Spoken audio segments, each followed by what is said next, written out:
Welcome to pathology तक में आप सभी का स्वागत है। आज हम शुरुआत कर रहे हैं यूरिन एनालिसिस के हम लोग आज 4 टॉपिक्स पर डिस्कस करेंगे। फर्स्ट टॉपिक होगा हमारा यूरिन एग्जामिनेशन प्रोसीजर। इसमें हम लोग क्या क्या जानेंगे कि कैसे कैसे यूरिन का प्रोसेस होता है। एक टेस्ट अगर पेशेंट देता है उसके बाद क्या क्या स्टेप्स उसमें उठाए जाते हैं पूरी फाइनल रिपोर्टिंग तक। इसके बाद यूरिन का जो सैंपल होता है उसको प्रिजर्व कैसे किया जाता है, तो उसके लिए हम लोग पढ़ेंगे यूरिन प्रिजर्वेशन। उसके बाद हम लोग पढ़ेंगे recommended preservative for urine and next पढ़ेंगे फिजिकल एग्जामिनेशन ऑफ यूरिन। यानी हम यूरिन एनालिसिस पढ़ रहे हैं और यूरिन एनालिसिस में हम लोग आज 4 टॉपिक पे डिस्कस करेंगे, जो चारों टॉपिक मैंने अभी बताया। और शुरुआत करते हैं हम कि लेबोरेटरी टेस्ट के लिए कैसे कैसे शुरू किया जाता है। जब एक पेशेंट आके अपना रिक्वेस्ट देता है कि मुझे यूरिन टेस्ट करवाना है। चलिए शुरुआत करते हैं। The various aspect consider for the urine routine examination as follows. देखिए क्या क्या फॉलो कर रहे हैं हम, ये शुरू करते हैं। कलेक्शन ऑफ यूरिन, सबसे पहला काम, जब रिक्वेस्ट लेके आया पेशेंट तो उसको कंटेनर देंगे और यूरिन कलेक्शन के लिए बोला जाएगा। Second, types of specimen. First, voided miss stream morning urine. इसका मतलब क्या हुआ कि फर्स्ट जो मॉर्निंग यूरिन होता है वो स्पेसिमेन हम लोग कलेक्ट करने की कोशिश करते हैं कि पेशेंट का सबसे अच्छा टेस्ट के लिए सैंपल कौन सा होता है। The first voided mid stream urine. Mid stream का मतलब क्या होता है, यानी जो सुबह में फर्स्ट जो यूरिन पास आउट करता है पेशेंट, उसमें का बीच का पार्ट, यानी फर्स्ट पार्ट भी नहीं और लास्ट पार्ट भी नहीं, हम बीच का पार्ट कलेक्ट करने के लिए पेशेंट को एडवाइस करते हैं। Next, container use for urine collection, clean and dry, wide mouth, glass और प्लास्टिक बोतल विथ कैप। यानी यूरिन कलेक्शन के लिए हम लोग क्या यूज करेंगे, तो ड्राई और क्लीन प्लास्टिक बोतल या ग्लास बोतल। कैसा, तो ओपन, यानी इसमें लिखा हुआ है container use clean dry wide mouth. Wide mouth मतलब ओपन, जिसका मुंह पूरा ओपन हो, जिसका माउथ हो। जिस भी डब्बे का यूज करेंगे उसका ऊपर ऊपर का जो एरिया होना चाहिए वो पूरा खुला हुआ होना चाहिए और उसके साथ हमारे पास बोतल कैप होनी चाहिए। नेक्स्ट, द बोतल नीड नॉट बी अ स्ट्राइल, यानी यूरिन रूटीन एग्जामिनेशन के लिए स्ट्राइल बोतल का रिक्वायरमेंट नहीं होता है।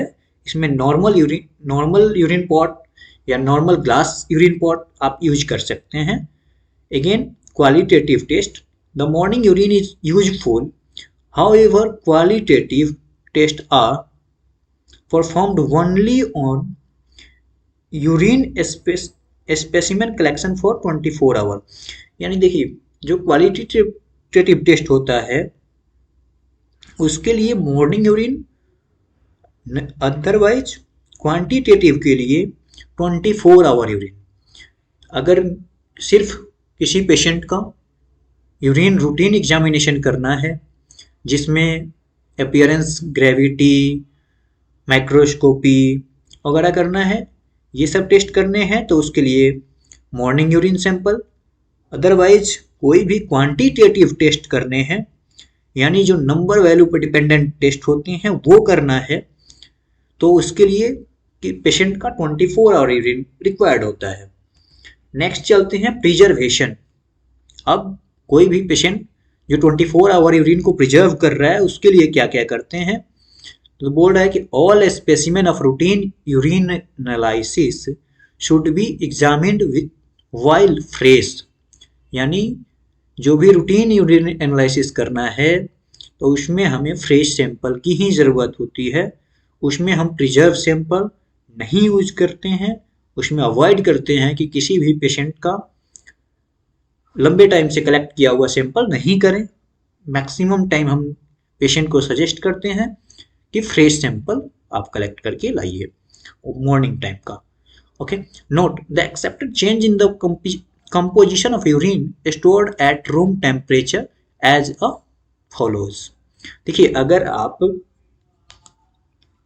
नहीं फॉलो कर रहे हो उस चीज को तो क्या क्या चेंज आ सकते हैं।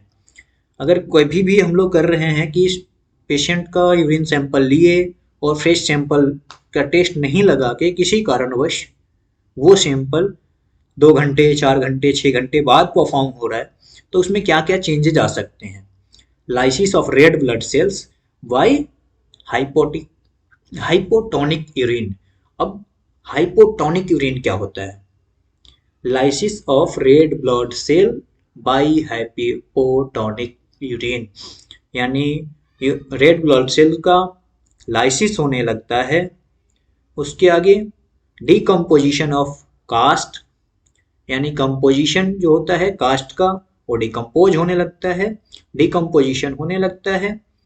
बैक्टीरिया मल्टीप्लिकेशन, अगर किसी पेशेंट को कोई भी बैक्टीरियल इन्फेक्शन है तो वो बैक्टीरियल इन्फेक्शन मल्टीप्लिकेशन होने लगता है, यानी उसका ग्रोथ ज़्यादा होने लगता है। उससे क्या होगा, आवर बाई आवर, हर एक घंटे में, अगर आप अभी सपोज 10 o'clock सैंपल कलेक्शन किया गया, 11 o'clock तक टेस्ट करना होता है, 11 o'clock तक आपका टेस्ट होना चाहिए।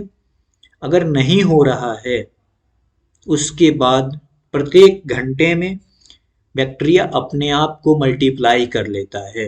सपोज किसी भी पेशेंट का यूरिन सैंपल आया और 2 घंटे में हम कोई टेस्ट कर रहे हैं, अगर उसमें हमें 1+ बैक्टीरिया मिल रहा है कि हमने जो माइक्रोस्कोपी किया उसमें बैक्टीरिया प्रेजेंट है, 1+ प्रेजेंट है, तो अगर उसी सैंपल को हम 2 घंटे के बजाय 4 घंटे बाद करेंगे तो उसमें वो हो सकता है 2 मल्टीपल या 3 मल्टीपल तक बैक्टीरिया प्रेजेंट हो जाए।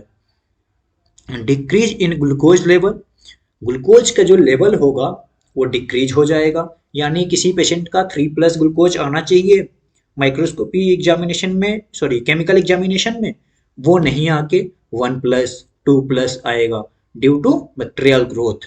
यानी क्यों डिक्रीज होता है ग्लूकोज लेवल, तो बैक्टीरिया जो होते हैं वो ग्लूकोज को खा जाते हैं, जिस वजह से पेशेंट का ग्लूकोज लेवल कम आने लगता है।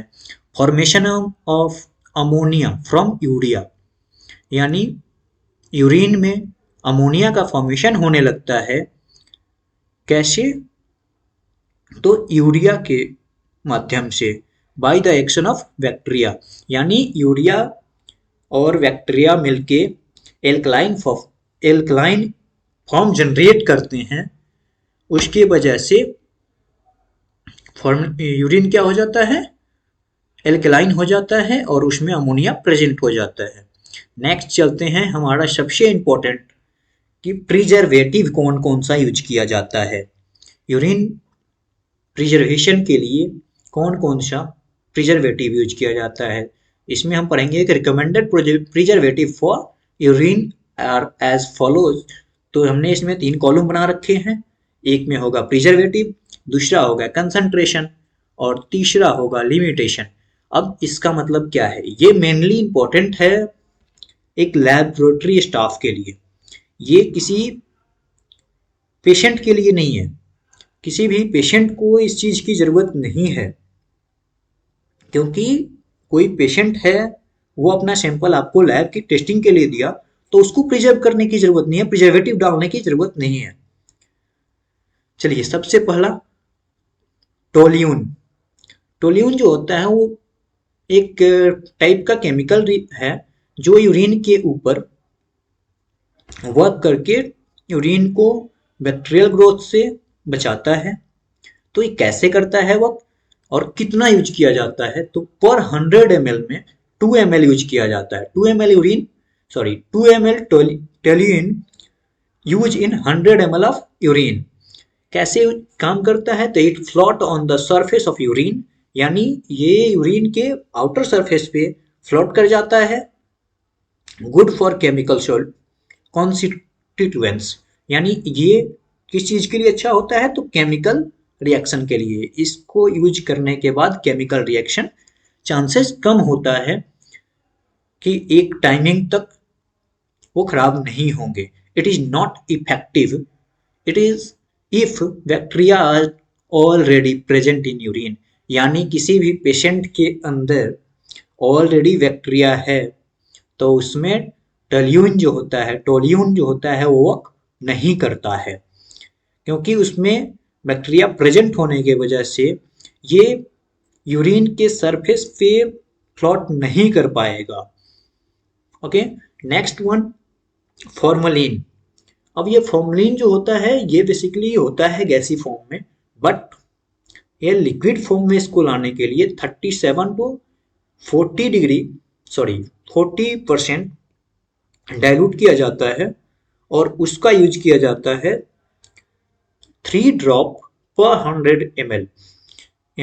जो 40% या 39% फॉर्मेलिन होता है उसका 3 ड्रॉप फॉर्मेलिन यूज किया जाएगा कितने में, 100 ml यूरिन में। गुड फॉर सेडिमेंट्स में प्रेसिपिटेंस प्रोटीन्स, यानी ये जो होता है वो किसके लिए होता है, तो सेडिमेंट्स के लिए, यानी माइक्रोस्कोपी सेल्स के जो भी यूरिन के अंदर सेल्स पाए जाती हैं उसके लिए फॉर्मलिन जो होता है प्रिजर्वेटिव का काम करता है। Next one, thymol, 1 small crystal पर 100 ml ऑफ यूरिन में interfere with the acid precipitance test for protein. ये जो होता है किसी भी यूरिन सैंपल में प्रोटीन को प्रेसिपिटेट करता है। आगे होता है क्लोरोफॉर्म। ये क्लोरोफॉर्म जो होता है ये एक प्रकार का गैसी फॉर्म है जिसको डाइल्यूट करके यूज किया जाता है। तो बेसिकली कमर्शियली जो अवेलेबल है वो गैसी फॉर्म में ही है। तो 5 ml इसका 94% जो कंसंट्रेशन है वो लिक्विड फॉर्म में आ जाता है, उसको बोला जाता है, यूज किया जाता है 5 ml पर 100 ml। फॉर्म ये काम कैसे करता है, तो firms upper layer it cause change in the characteristic of the cellular sediment, यानी ये एक फोम लेयर्स बना देता है सेलुलर सेडिमेंट के ऊपर और उसको प्रिजर्व करता है। नेक्स्ट वन, लास्ट जो कमर्शियली अवेलेबल है एक टैबलेट होता है जो इसको बोला जाता है कि commercially preservative tablet, commercially urine preservative tablet बोला जाता है इसको मार्केट में। दिस रिलीज टू फॉर्मलिन, यानी ये काम कैसे करता है, तो ये रिलीज करता है फॉर्मल्डिहाइड को। 1 टैबलेट पर 30 ml यूरिन की कैपेसिटी होती है इसकी वर्क करने की। और ये करता क्या है, concentration of formaldehyde is controlled so that it may be interfered। Physical examination of urine हो गया। लिटमस पेपर जो पीएच के लिए यूज करते हैं इसका पीएच होता है 2 to 10.5। इसका यूज हम करते हैं कि अगर ब्लू लिटमस पेपर के ऊपर हम यूरिन का 2 ड्रॉप डालते हैं और अगर उससे केमिकल रिएक्शन में रेड कलर आता है इसका मतलब है जो पेशेंट का यूरिन है वो एसिडिक है। ब्लू अगर लिटमस पेपर रेड हो जाता है तो पेशेंट यूरिन क्या है, एसिडिक है और कलर चेंज नहीं होता है, इसका मतलब एल्केलाइन है। अब सबसे पहले हमारे लिए इंपॉर्टेंट हो जाता है फिजिकल मेथड में ही ये जानना कि एसिडिक और एल्कलाइन का डिफरेंशिएट कैसे होगा, कि केमिकल अगर चेंज हो रहा है तो पीएच कितना है। तो इसके लिए होता है कि 7 पीएच जो होता है वो नॉर्मल पीएच होता है। 7 पीएच से डाउन यानी नीचे की तरफ जो भी होगा उसको बोला जाता है एसिडिक पीएच। 7 पीएच से कम का जो भी पीएच होता है उसको बोला जाता है एसिडिक पीएच। और 7 से ऊपर जितना पीएच होता है उसको बोला जाता है alkaline pH, base pH basically बोला जाता है इसको। ओके, तो आज फिजिकल एग्जामिनेशन में हम इतना ही पढ़ेंगे। नेक्स्ट वीडियो में हम पढ़ेंगे chemical examination of urine. Thanks for watching.